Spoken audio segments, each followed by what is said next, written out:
55 minutos.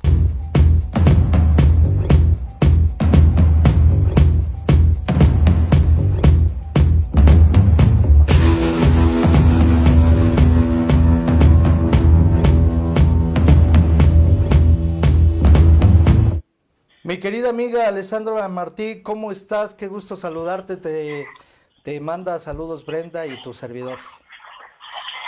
Mi querido Pepe, un gusto saludarte, muchas gracias por el espacio. Brenda, muchos saludos y saludos cordiales a tu auditorio, mi querido Pepe.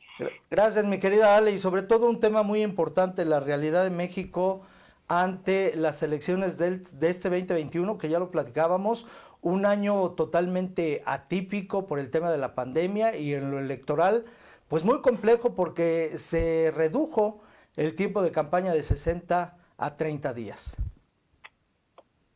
Complicado, no solo, o sea, por supuesto por el tiempo de la pandemia, pero también por esta, digamos, nueva clase política, ¿no? Si se podría Sí, llamar de esta manera, ante este nuevo México que tenemos enfrente. Y yo creo que, o sea, para hacer política eficiente se requiere un sinfín de habilidades, de talentos, ¿no? De cierto grado de inteligencia y de un buen equipo consolidado que tenga capacidades probadas. Pero me parece que para ser un buen político en México basta con una sola cualidad.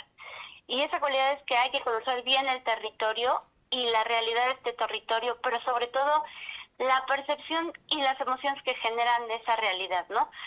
Las emociones pues son inherentes a los seres humanos y como bien tú lo sabes, Pepe, parte de las campañas políticas siempre tienen que tener un contenido emotivo, ¿no? Y pues hay ciertos rasgos de esta identidad colectiva en México que se van entretejiendo y son alimentados ciertamente por una realidad económica y social, pero sobre todo por las fuentes que alimentan la opinión pública, y es ahí cuando nacen los sentimientos colectivos que derivan de la percepción de la realidad. Y creo que en parte por eso se dice que en política la percepción es realidad, ¿no? así es. Y habrá pues personas que hacen política y que tienen claro que los objetivos se trazan no al vapor ni a la inmediatez, sino a corto, mediano y largo plazo con estrategias. Y también tienen claro que la comunicación política, a ver, no es sinónimo de comunicación electoral, ¿no? Sabemos bien, los que nos dedicamos a esto, que la comunicación política se hace siempre siendo aspirante, siendo candidato, siendo vencedor o siendo vencido y siendo gobernante. Entonces, la estrategia de la comunicación política se basa sí en cierta medida en la investigación cuantitativa, ¿no? Estos sondeos de encuesta, algo, pero la investigación no sirve para la estrategia y el contenido de la misma.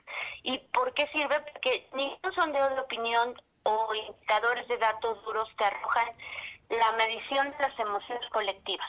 Estas emociones y sentimientos que tiene la ciudadanía, eso solo te lo puede arrojar los estudios cualitativos. Y en este país, como en muchos otros, en los que hay liderazgos outsiders o como los han denominado liderazgos de esta corriente populista, hay una cualidad, no importa si son de derecha o de izquierda, de postura ideológica definida, el factor común es la carga de generación de emociones en sus mensajes. O sea, ciertamente generan polarización, solo que cuando uno de los dos polos tiene mucho más votantes que el otro, es ahí cuando, digamos, estos nuevos liderazgos outsider dan en el clavo, ¿no? Y en este México, pues actualmente, y con todo y pandemia, el buen político es aquel que sepa tener una lectura clara de la percepción de la realidad, de las emociones colectivas, que evidentemente están en el imaginario de la colectividad. El de la mayoría, no el que percibe el político como su realidad, ¿no? Sino la percepción de la realidad que perciben la mayoría de los mexicanos. Entonces, pues es complicado conocer este México surrealista, este México con más de 50 millones de pobres, más de 9 millones de mexicanos en pobreza extrema, este México en el que tienen sus habitantes de 15 años y más 9.7 grados de escolaridad en promedio, o sea, para ser muy cuantitativo, es decir, en México el promedio de nivel educativo es secundaria, ¿no? Entonces, hay que conocer qué siente el mexicano respecto a su realidad, qué sentimientos le provocan las positivas y las negativas, las emociones, a quién responsabiliza de su realidad, la idiosincrasia misma del mexicano, y entender las principales emociones que arrojan estudios demoscópicos de pues la psicología social y la sociología son fundamentales para una estrategia de campaña asertiva, porque evidentemente las encuestas son una radiografía del momento. Quien se dedica a hacer encuestas siempre lo dice, ¿no?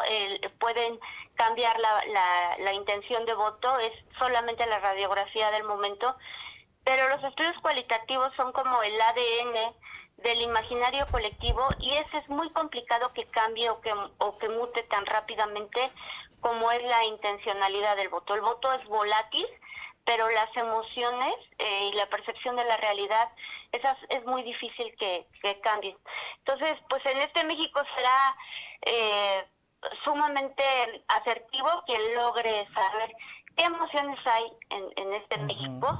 No basta solo con describir la realidad de México, sino saber cuáles son las emociones en común, las positivas y las negativas que tienen, para insertarlo en estas campañas que veremos sin duda sui generis, pero que no distan mucho, ¿no? de este México que ahora se mueve más por sentimientos con mensajes claros de polarización, mi querido Pepe y Brenda. Pues ese es mi comentario en este día.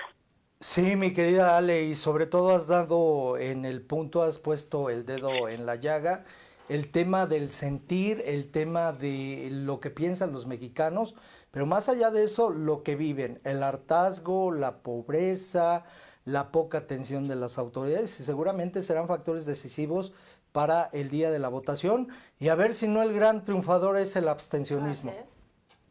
Claro, porque el abstencionismo será por el tema de por sí, ¿no? Las elecciones intermedias Sí. siempre tienen una baja participación en los votantes, pero bueno, sumémosle pues el COVID, que la gente está muy inmersa más bien en temas de empleo, de economía. Así es.